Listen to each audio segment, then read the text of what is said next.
Hi, my name is Cassie, and I'm a master's student at University of Bristol. Today, I'd like to introduce you to Cyanobacteria, and how they could help us travel into deep space and help make other planets more habitable. So, what exactly are cyanobacteria? Cyanobacteria are also known as blue-green algae, even though they are actually a distinct form of bacteria. They live in almost any condition, hot or cold, land or water, and come in all shapes and sizes. Like bacteria, cyanobacteria can take nitrogen and carbon from the air and put them into land, so they can be used by plants and other bacteria for growth. Both cyanobacteria and bacteria can capture sunlight and use it for growth, in a process known as photosynthesis. But only cyanobacteria produce oxygen as they perform photosynthesis and grow, just like plants. The growth process starts by the sun emitting a range of colored light. Each color of light has a different reach to the Earth. Plants, algae, and cyanobacteria mainly use blue and red light for growth. So, any cyanobacteria that are under this tree will not be able to reach the blue and red light because it is being absorbed and blocked by the tree leaves. In this case, cyanobacteria may use far red light because it has the longest reach of all the colored light and can reach under leaves and other materials.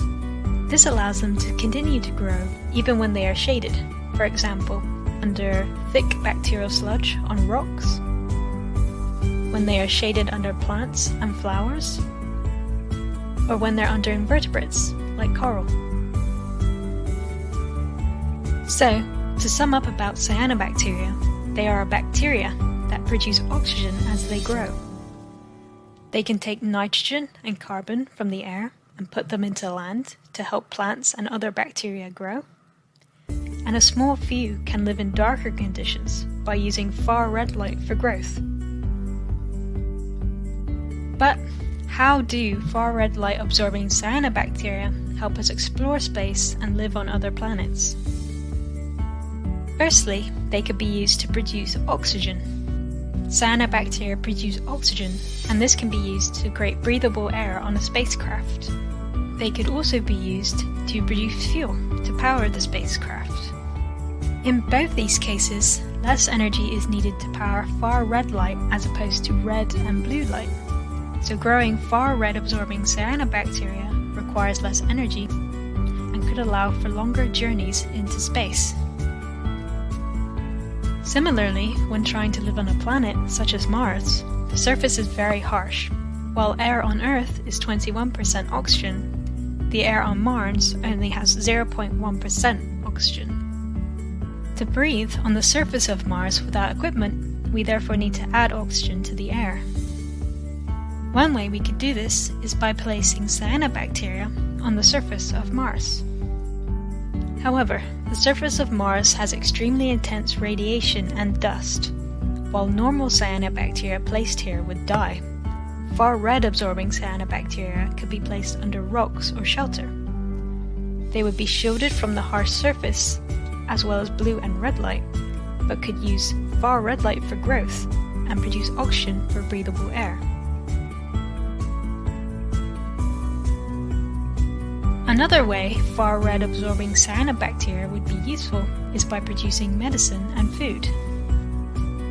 Storing food and medicine from Earth on a spacecraft takes up a lot of essential space and energy. As an alternative, far red light absorbing cyanobacteria could be placed in crowded chambers and be used as factories to produce the oxygen, nitrogen, and carbon needed to feed bacteria and plants that are making food and medicine. Because of their use of far red light, as opposed to blue and red light, they can survive in these crowded conditions, saving space and energy. Or, cyanobacteria themselves could be eaten. For example, spirulina is highly nutritious, being 60% protein, rich in antioxidants, and high in iron. It has also been used to treat radiation sickness. It could be modified to grow in far red light, so less energy is needed to grow it. Likewise, the surface of Mars is barren and harsh. far red absorbing cyanobacteria can be placed in shady areas on the surface to survive and provide carbon, nitrogen, and oxygen to plants and bacteria for growth. This could transform the landscape of Mars from a dusty desert to a lush landscape of plants and soil that could be used for food and medicine. These are just some of the few ways far red absorbing cyanobacteria could help us travel into space and live on other planets. Two main ways I covered here were that far red light absorbing cyanobacteria take less energy to grow. This makes them ideal for producing food, medicine, oxygen, and fuel for longer journeys.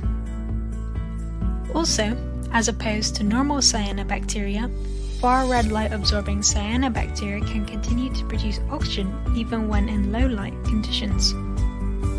So, they can be placed on the surface of Mars under protection, but still help create breathable air, grow plants, and medicine. Thank you for listening. We are a long way from traveling into deep space or living on Mars. But how might you design your personal home on Mars using far red light absorbing cyanobacteria? In 10 minutes, draw a home on Mars that has a room for growing far red light absorbing cyanobacteria, including a far red light lamp, a water supply from the Mars ground, an air supply going into the room, and fuel coming out. Connect the fuel to anything in your Mars home you want to power.